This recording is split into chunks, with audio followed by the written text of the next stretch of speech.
السلام عليكم، ازيكم يا شباب؟ عاملين ايه؟ معاكم عمر ركاشة دكتور مايكروسوفت. انا النهارده جاي دي اتكلم عن تاني حلقة، ودي هتبقى اللي هي ت س برمجة. تمام. الاولانية كانت الف ب، المرة دي دي ت س برمجة. المهم، المرة دي هنتكلم عن مثال جديد، وهو ازاي ابدأ اعلم الكمبيوتر يلعب سودوكو. حلو. المهم، تعالى بس كده نجرب اول حاجة، نفهم لعبة السودوكو بتلعب ازاي. نوسع دي كده شوية. عندنا الأرقام 10 12 و14 و14 و16 و18 و2 و4 و6 و8. صح كده؟ 2 و4 و6 و8 و12 و14 و16 و18 و10. ادي 2، ادي 1 2 3 4 5 6 7 8 9. حلو. عندنا 9 ارقام. تمام. المفروض ان احنا نحطهم هنا بترتيب معين، بحيث يبقى ايه؟ يبقى المجموع بحيث يكون مجموعهم يساوي كام؟ سوري، مجموعهم يساوي كام؟ 30. تمام. ده المطلوب. حلو. طيب، السؤال دلوقتي ده، انا عندي دلوقتي 9 ارقام. تمام. كل خانة هتاخد رقم. تمام. فيبقى عندي كام احتمال؟ لو عندي 9 ارقام هيتوزعوا على 9 اماكن. تمام. فمعنى كده ان كل مكان احتمالية الارقام اللي فيه 9. تمام. فيبقوا 9 أس كام؟ 9 أس 9. تمام. بس هي مش كده قوي، يعني هي مش تبقى كده قوي. المهم، المفروض دلوقتي عشان نبدأ نفك حاجة زي كده، عايزين نبدأ نحسب الاحتمالات بتاعة الأرقام المجموعة 30. تمام. فعلى سبيل المثال نبدأ، أنا ما بفكرش دلوقتي فيها إن أنا أطلعهم، ما أفكر إزاي أبدأ أخلي الكمبيوتر يفكر فيها. تمام. فأول نقطة، أنا عندي رقم مثلا 10، المفروض كل صف فيه تلات ارقام. فمعنى كده ان كل صف المفروض هيجمع فيه كام؟ 3 ارقام. حلو. يعني مثلا هجمع ال10 مع ال12 مع ال14، هيدوني كام؟ هيدوني 26. لا، ما ينفعش. خلاص، هجرب ال10 وال12 و16، هيدوني كام؟ هيدوني 28. ما ينفعش. خلاص، هجرب ال10 وال12 وال18، هيدوني كام؟ هيدوني 30. خلاص، ينفع. تمام. فالفكرة انا هبدأ اجرب واعمل تراي اند ايرور. تمام. وابدأ اسجل النواتج اللي عندي الصحيحه، عشان ابدا اعمل لها امبلمنتيشن فين؟ في الحل بتاعي. تمام. حلو. اول خطوه، اننا هنعمل تراي اند ايرور. تمام. بعداد عادي خالص، بس العدد ده هيعد على ايه؟ هيعد على هيعد بثلاث عددات عشان تبقى واضحة، بثلاث عدادات. تمام.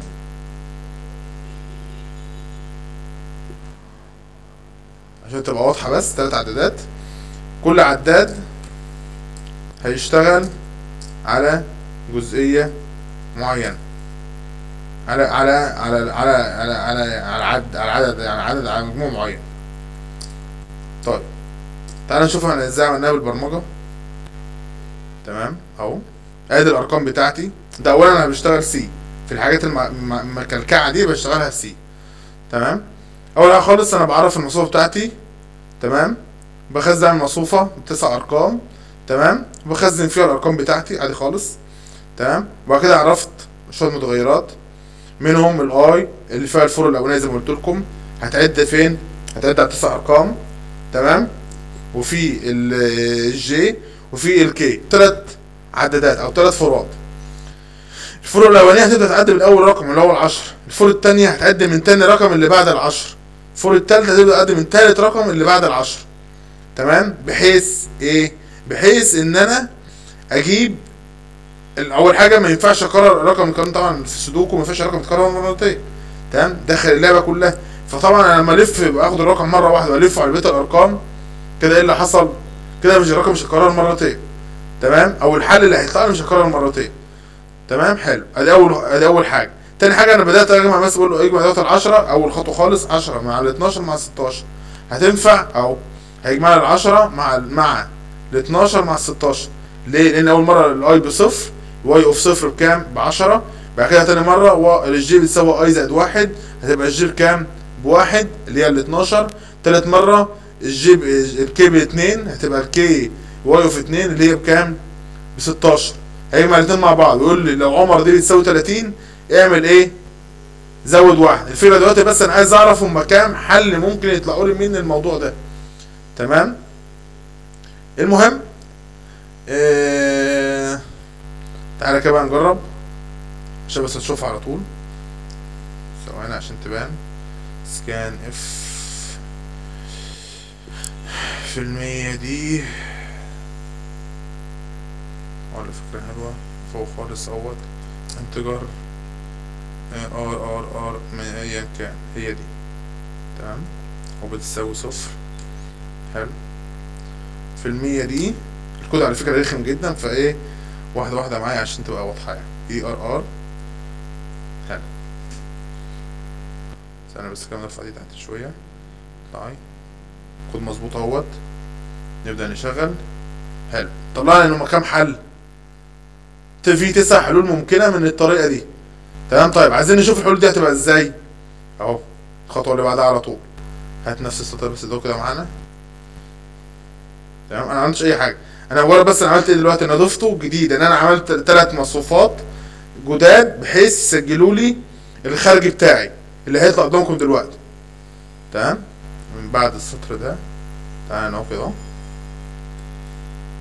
ادي مرة قلنا واحد، سوري اهو واحد. حلو، دي الحلول بتاعتي، تمام، دي الحلول بتاعتي. لو خدت بالك مفيش ولا حل متكرر، مفيش ولا حل متكرر. 10 و12 و8 30، 10 و16 و4 30، 10 و18 و2 30، 10 و14 و6 30، بعد كده 12 و16 28 و2 30، 12 و14 و4 18 16 16 و14 30، 16 و6 22 و8 30، 4 و8 12 12 و18 كام؟ 30، تمام كده. دول كام حل؟ دول 9 حلول، تمام. ادي 3 و3 6 7 8 ثانية، 8 حلول ولا 9 حلول؟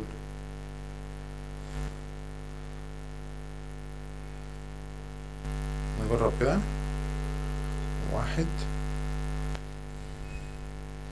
1 2 3 5 6 7 8، سوري ماينس 1 كده، في غلطة فوق كده، الكاونت فوق كانت بادئة غلط كده. الكاونت الكاونت يبدأ هنا من 0 كده مظبوط، سوري من 0 اهو كده تبقى مظبوط. طب 8 حلول، تمام.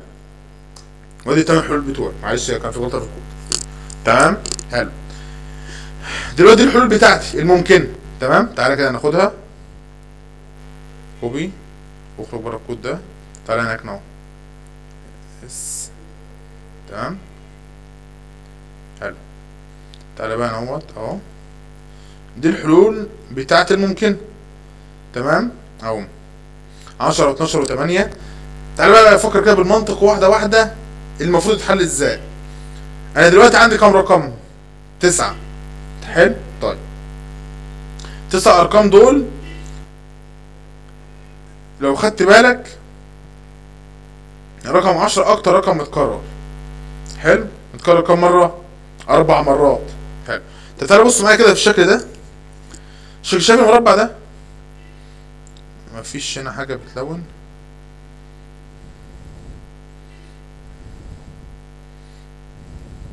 في قلب، ماشي. شايف المربع ده؟ تمام. المربع ده موجود في كام مجموع؟ 30.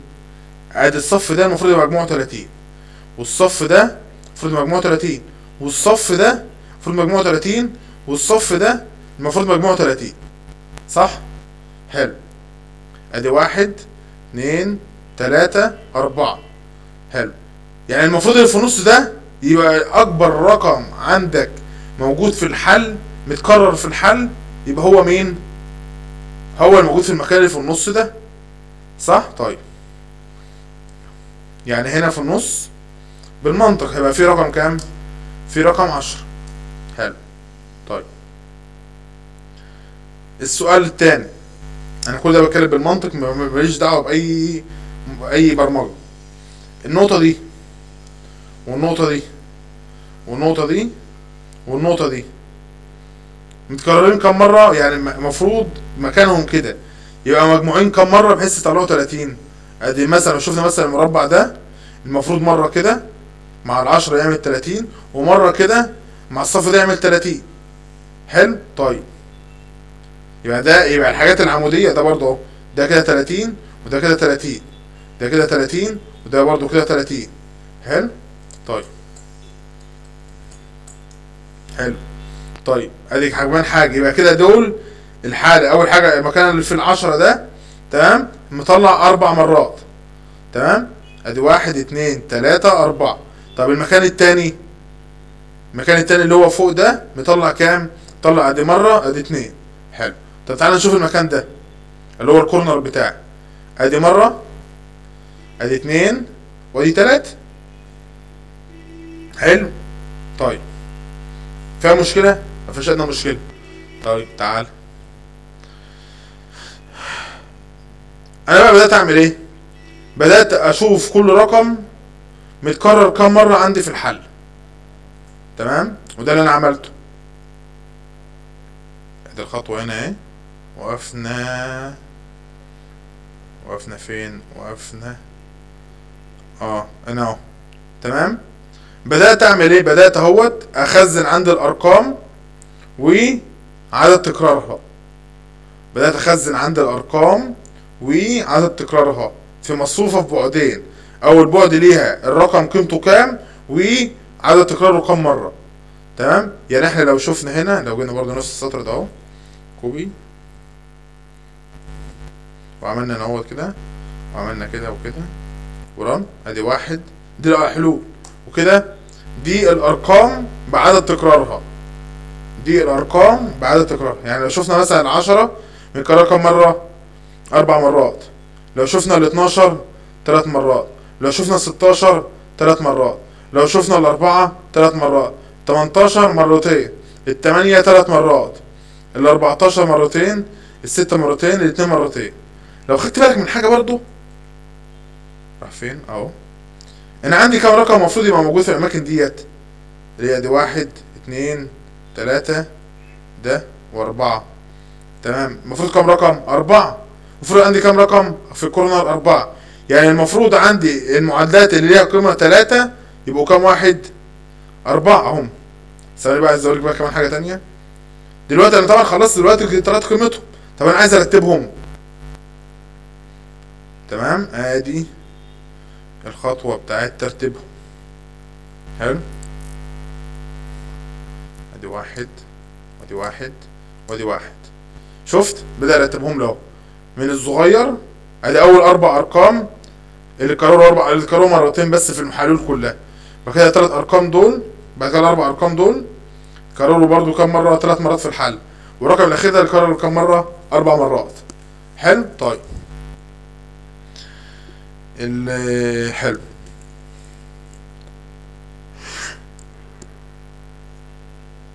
تمام. دلوقتي انا طلعت الارقام بعدد مرات تكرارها خلاص. فطبيعي المنطقه اول خطوه هعملها ايه؟ هدي لرقم 10 المكان اللي هو فيه. بس قبل كده انا هعمل حاجه تانية. تمام. قبل كده هاجي اهوت. تمام. عشان نشوفه برضو. 1 1 1. طب انا عايز ابدا اشوف بوردة الحل بتاعتي. بوردة الحل بتاعتي ايه؟ بس انا لسه عاملها كلها بكام؟ بصفار. لسه عاملها كلها بصفار. تمام. طيب اللي انا اعرفها اللي هي مصفوفه كام في كام؟ 3 في 3. حلو. طيب خدت هنا كلها الصورة اهيت، وبدأت اطبعها هنا. حلو، نيجي هنا بقى. انا عايز اجيب اكبر رقم، تمام، اللي هو قيمته 4. قمت واخد بقى الرقم، تمام، ومعرف فيه مصفوفة جديدة عشان اجيب ايه. انا عندي هنا ايه اهو، ثانية بس انا ريفرش هنا بنشغل اهوت. انا عايز دول كده. تعالى هنا تكست، استخدم لي اوكي تعالى. حلو اهو. انا عندي دلوقتي ايه، انا عندي الارقام اهي، بس انا دلوقتي عايز اعمل حاجه مهمه. انا دلوقتي عندي الواي اوف 8 دي اللي هي قيمتها 10 4 مرات، تمام. طب انا عايز اعرف الاربع ارقام دول. انا عايز اطلع الخانات دي، شايف الخانه دي والخانه دي والخانه دي والخانه دي. عايز ابدا اطلع الاربع قيم بتوعهم. الطبيعي ان الرقم ده اللي هيبقى هنا متكرر كام مره؟ مرتين بس، عشان الرقم اللي في كورة متكرر كام مره؟ 3 مرات. حلو. طيب فانا ازاي هطلع برمجيا بقولها تاني برمجيا، تمام، وعلم الكمبيوتر ازاي يبدا يطلع الرقم اللي عدد احتمالاته صغيره مع ال10، تمام. يعني الحل ده معنى صح اللي هو هيطلع لي ايه؟ هيطلع لي الحل ده وال14 وال6، هيطلع لي الحلين دول. الحلين الاولين دول غلط، مش عايزهم. الحلين الاولين دول هم هيبقوا في الكورنر هنا وهنا. الحلين دول هم اللي هيبقوا فين؟ في الاطراف دي. حلو. طيب انا عايز ابدا افهم الكمبيوتر يطلع الحلين دول. يطلعهم ازاي؟ باللي انا عامله هنا. من هنا بقى هتبدا الكلكعه قوي في الكود، تمام. بس انا زي ما قلت لك، تمام، يعني الحته دي عشان اشرحها ممكن مثلا اقعد فيها لحد بكره. لو انتوا شايفين اصلا شكل الكود غبي يعني. الفكره كلها في ايه؟ عشان بس ما اقعدش اشرح في كود والدنيا تبقى معقده. ان انا دلوقتي هاخد الرقم ده 10 ده مكرر كام مره؟ 4 مرات، تمام. اهو تعالى كده نشوف زي ما انتوا كاتبين هنا اهو. تعالى نشوف الاربع حلول دول. رقم 10 في اول مره بيتكرر كام مره؟ 4 مرات، تمام. ال 12 مكرر كام مره؟ انا بتكلم على الحل الاولاني ده. ال 12 مكرر كام مره؟ ال 12 فين؟ ال 12 مكرر 3 مرات. طيب الثمانية 3 مرات. حلو. يبقى المجموع كله كام؟ 4 و3 7. 7 و8 كام؟ سوري، دي 3 مرات. يبقى كده السطر الاولاني متكرر الارقام فيه متكرر كام مره؟ متكرر 10 مرات. الثاني هيبقى زيه بالظبط، اللي هو مين؟ اللي هو ال10 وال16 وال4. ادي ال10 وادي ال16 وادي ال4، كلهم متكررين كام مره؟ دول 3 مرات، ولا طبعا 4 ال10 4 مرات. طيب اللي بغيرهم ال4 وال2 و2 هيساوي كام؟ 8. طب وغيرهم هيساوي 8، تمام. دول ودول هيساوي مجموعهم 8. فهنا اول ما تقول له ايه؟ تقول له على اساس عدد تكرار مجموع الحلول، مجموع على اساس مجموع تكرار الارقام، على اساس مجموع تكرار الارقام في الحل الواحد طلع لي اصغر مجموع فيهم. ده اللي هو هيبقى فين؟ في الرأسي والعمودي. دول اللي هيبقوا في الرأسي والعمودي، تمام. وصلت؟ معنى كده يبقى عندي الارقام اللي عندي في الرأس والعمودي هتبقى مين ومين؟ اللي هي هتبقى ال10 وال18 وال2 وال10 وال14 ومين؟ وال6. حلو؟ حلو. ده الكلام اللي احنا قلناه اهو، تمام. شيل بقى ده كله كده. يعني هنا اهو 10 وخلينا ال2 ويبقى فوقنا 18، تمام. ويبقى هنا في، تعال نشوفها برضو في الحل زي ما احنا عاملين عشان تطلع حل شبه الحل. 1 1 1 1 1. خلينا هنا ايه؟ هي فين ال2؟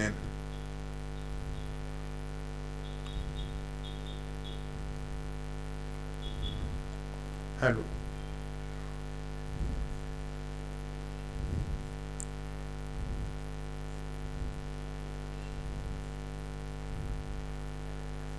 ما علينا.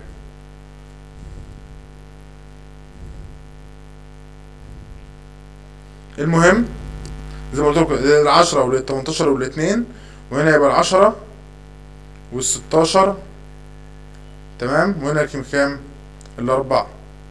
حلو، مفيهاش مشكله لحد دلوقتي. طيب دلوقتي انا عايز ابدا اعرف، انا دلوقتي اللي هيخلص الدنيا كلها انا اعرف الخانه دي. طب انا اعرفها ازاي؟ هدور في الحلول بتاعتي كلها، الحلول اللي فيها 16 وفيها الاثنين. طبعا 16 دول الاثنين مكررين كام مره عندي؟ مرتين. ادي حل منهم، وادي حل، وادي حل 16 الثاني اهو. تمام. 16 دي مكررة كام مرة؟ 3. امال الاجابة هنا مش 16 4 بقى. شيل شيل شيل شيل شيل شيل 14 و6. ايوه هنا اهو 14 وهنا 6. تمام. حلو، هنا 14 وهنا 6. طيب هنيجي هنا، ايه بقى الارقام المكررة فيها 14 والاثنين؟ الحلول المكررة فيها 14 و2 اهو. ادي ال 14 ادي حل وادي حل. طب الاثنين ادي حل وادي حل. ركز كده بقى، شايف دي وشايف دي، في هنا رقم 12 متكرر، فطبيعي هيبان المكان هنا فيه كام؟ في 12. وبالتالي بالمنطق بقى خلاص كده الموضوع كله اتحل. دي 2 و12، يبقى التالتة هنا مين؟ ال16. تمام. واللي فوق هنا كام؟ هنا دي 12 وال14، واللي فوق هنا ال4. تمام. لو خدت بالك برضه 4 و16 كام؟ 20 و10 30. طب دي 12 و10، باقي اصلا رقم كام في ده كله اللي ما اتكتبش لسه؟ ال8. ادي ال8. بس دي ازاي تبدا تخلي الكمبيوتر يتعلم السودوكو. طبعا ككود الكود شغال وكل حاجه، بس تقريبا انا خرفت فيه في الاخر، حاسس ان هو خرف مني في الاخر، بس انا كده اتاكد ان حاجه فوق.